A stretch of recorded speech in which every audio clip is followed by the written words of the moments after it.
학생 기자단 활동을 좀 했죠. 했는데 기자가 이렇게 기사를 쓰는데 출발점이 있어요. 그 뭐라고 생각하세요?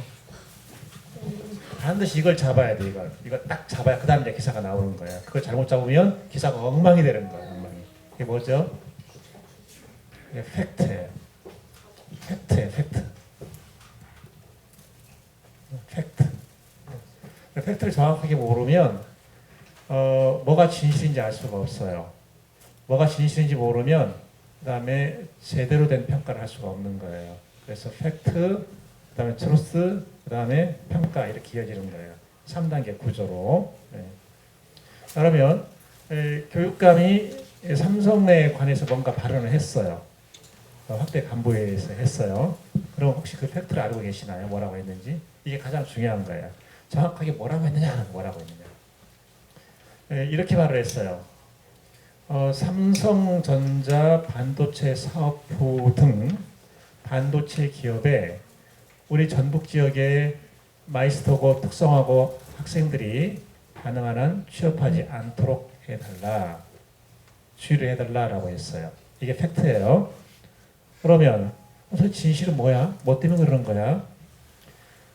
반도체 사업장에 가서 노동자로 활동한 사람 중에 상당수가 백혈병 등 불치병을 얻고서 고생을 하고 있어요. 그 책으로도 나왔고 반올림이라는 책, 그 다음에 영어로도 나왔어요. 또 하나의 약속이라는 영어로도 나왔어요. 근데 사용자가 그 사업장에 일하는 노동자가 어떤 불치병을 얻었으면 그 원인을 분석하고 사용자가 져야 될 책임을 마땅히 져야 되지 않겠어요? 안 지는 거예요. 그리고 우리 지역에서 졸업하고 간 학생들 중에도 그런 학생들이 있단 말이에요. 그래서 이 상태로는 아무 대책 없이 우리 학생들을 보내면 결국 죽음의 땅으로 몰아넣는 것이다. 이런 생각을 한 거예요. 그래서 이 말을 했죠. 이 말을 했는데 이제 바로 어떻게 반격을 받았냐면 전북교육감 김승환은 반기업 정서를 갖고 있다. 반삼성 정서를 갖고 있다. 이런 식으로 막 공격을 당한 거예요. 그런데 팩트는 뭐예요? 기업이 나쁘다 이렇게 말한 적 없어요. 취직하지 말라 이렇게 말한 적 없어요. 삼성에 취직하지 말라 이렇게 말한 적도 없어요. 삼성전자 반도체 사업부 등 반도체 사업장에 이렇게 말을 한 거예요. 이게 전부예요. 아시겠어요? 네. 여러분들 오래오래 건강하게 살아야 될 거 아니에요. 교육감이 많이 알면서 삼성에 몇 명 취직했어 선전하고 이렇게 해서는 교육감이 도덕성에 문제가 있는 거죠. 그렇죠? 그래서 한 거예요. 친한 친구가 이제 경쟁 상대로 보이기 시작했어요. 어떻게 해야 할까요?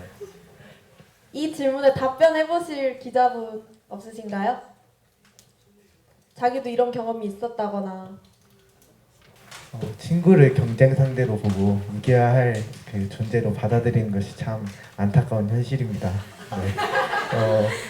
저희 반에 전교 1등짜리가 있는데 되게 뛰어난 애인데요.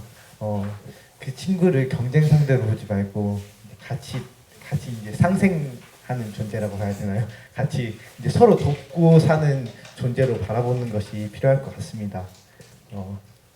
친구들을 다 경쟁 상대로 보면 결국에는 자기 혼자만 남을 것 같습니다. 교육감님께 온 질문이네요. 교육감님 안녕하세요. 누구보다 고민이 많을 예비 고3입니다. 고3에 올라가기 전 겨울방학을 앞두고 있는데요. 중요한 시기인 만큼 알차게 겨울방학을 보내고 싶습니다. 어떻게 보내야 후회 없는 겨울방학이 될까요? 시간을 잘 끌자면 씹어야죠. 시간을 흘려보내지 말고 내 여기 입속에 집어넣고 이렇게 처음에 별로 맛 없는 것 같은데 입속에 넣고 오래오래 씹으면 맛이 나는 거 있잖아요. 그런 것처럼 이렇게 잘근잘근 이렇게 시간이 이렇게 마디마디가 내 눈에 정확히 보이도록 시간을 활용을 해야 되거든요. 그냥 흘려보내는 것 그것은 의미가 없고 그래서 공부하는 것에 대해서 저 학생 왜 공부를 잘하냐 원인 분석을 하잖아요. 가장 중요한 것은 IQ가 아니고 집중력이거든요. 집중력. 이렇게 새도 철판도 이렇게 뚫어버릴 수 있는 그런 집중력 그게 필요한 거거든요. 그런 사람들이 결국에 공부를 해내요. 그래서 옆에 이것저것 뭐 고려하지 말고 내가 이렇게 해서 그 다음에 결과가 어떻게 돼 그것도 생각하지 말고 그냥 그 순간에 그냥 쭉 밀고 나가는 그런 집중력이 중요한 것 같아요. 그 이성 친구를 사귀면 좋을까요? 라고 질문해 주셨어요. 혹시 이 질문에 대답할 학생 기자단 계십니까? 이상 친구 있으신 분? 그러면은 이성 친구를 사귀면은 그게 그거더라고요. 그게 그거예요. 좀 더 커서 좀 더 사랑을 느낄 때 하는 게 좋다고 하는데 지금 막 되게 좋아하는 사람 있고 그러면은 사귀어도 좋을 것 같아요. 죄송해요. 나는 그 초, 중, 고 유치원을 못 들어갔고 초, 중, 고 대학원 석사과정 박사과정 졸업할 때까지 이성 친구가 한 명도 없었어요. 얼굴이 좀 짠하게 보이죠? 없었어요. 그게 팩트예요.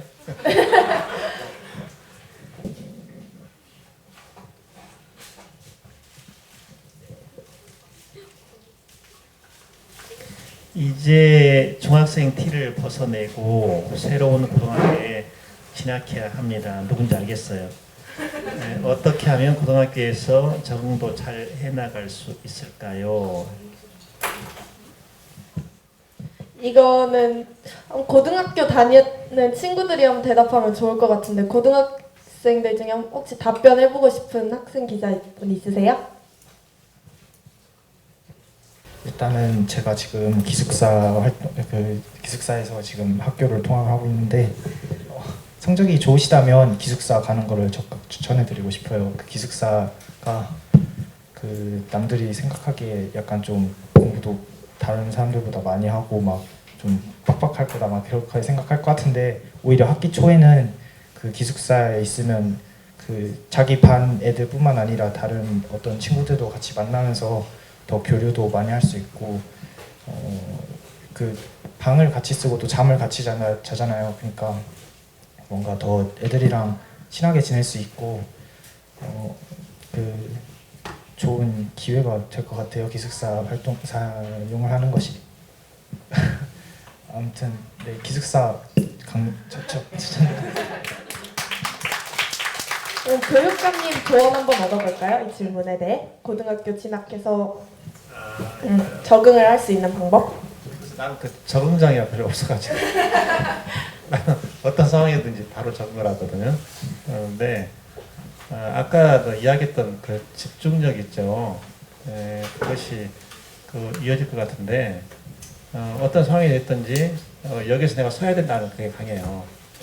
나는 결코 여기서 서야 되고 그리고 여기 서야 되고 결코 여기서 무너질 수 없다. 이게 굉장히 강한 집념을 가지고 하거든요. 그러니까 상황이 아무리 바뀌어도 적응하는 데 별로 문제가 없었던 것 같아요. 결국엔 중요한 것은 자기 확신인 것 같아요. 나는 여기서 분명히 해낸다 이라는 게 갖고 이제 그래서 조금만 더 나간다면 이렇게 함께 살아가야 된다라는 그 공존 의식, 공동체 의식 그게 굉장히 중요한 것 같아요. 그거 하면 될까요? 아까 그 기숙사 이야기했는데 그 기숙사 들어가면 누가 제일 좋아하나요? 엄마. 우리 엄마 밥안하고.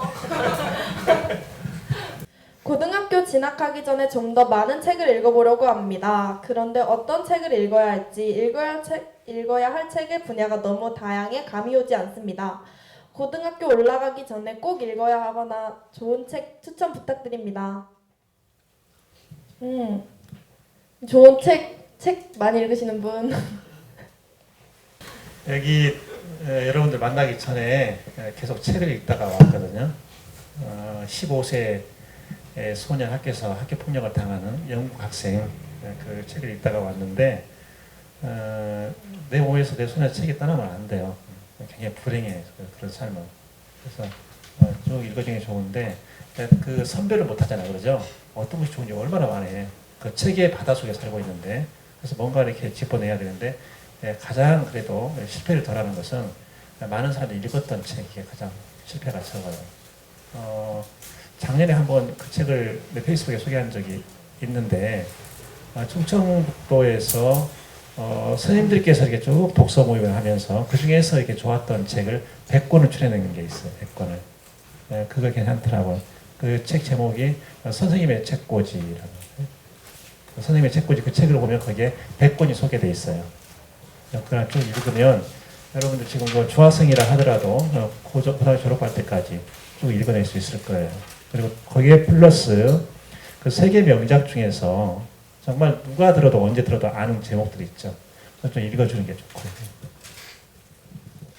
초등학교 6학년인데 아직 확실한 꿈이 없어요. 마냥 꿈을 기다릴 수는 없을 것 같은데 그 사이에 어떤 일을 통해 더 빠르고 확실한 목표를 가질 수 있을까요?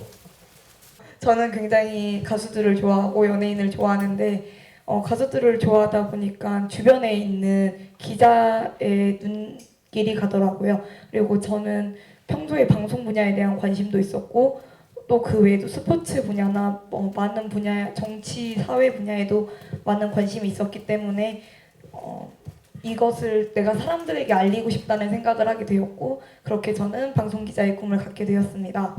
이렇게 생활에서 생각지도 못한 곳에서 자신의 꿈을 찾을 수도 있으니까 너무 걱정하지 마시고 앞으로 중학교 가서도 열심히 꿈을 찾으셨으면 좋겠습니다.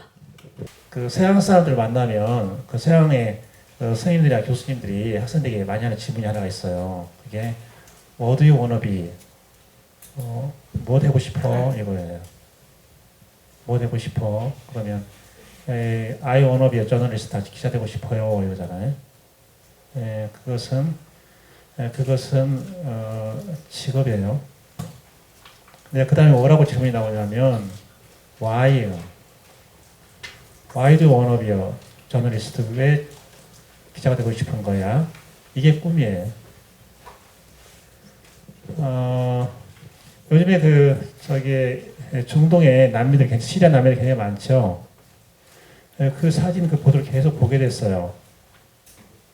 그런데 거기서 이렇게 막 어려움에 처해 있는 아이들, 막 죽은 아이들 보면서 왜 저런 것이 제대로 보도가 되지 않을까 이 생각하는 거예요. 그럼 거기에서 나 지금 기자가 돼야지. 이게 자기 직업이잖아요. 나는 기자가 되면 정말 그런 현장에 다니면서 기록을 해놓을 거야. 그래서 많은 사람들에게 알릴 거야. 이런 불행의 인류의 역사에 사라지도록 그렇게 다 노력할 거야. 이게 이제 자기 꿈이 되는 거거든요. 그러니까 너 뭐 할래? 그럼 나 의사요. 그래서 어쩌다는 거야. 그런 의사는 의사 돼봐야 행복하게 살지 않아요. 그래 목표가 없었기 때문에 처음부터.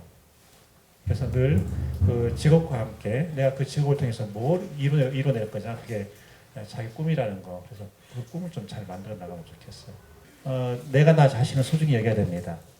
그래야 다른 사람들이 나를 인정해주고 소중히 여기거든요. 어떤 경우에도 자기 비하하지 말고 자존감 떨어뜨리지 말고 내가 이 세상에 나올 때는 그냥 온 게 아니다. 뭔가 할 일이 있어서 내가 이 세상에 나온 거다. 나는 그 일을 찾아낼 것이고 그 일을 반드시 할 것이다. 그렇게 살아가면 좋겠어요. 항상 즐겁게 이렇게 생활하면 좋겠습니다. 감사합니다.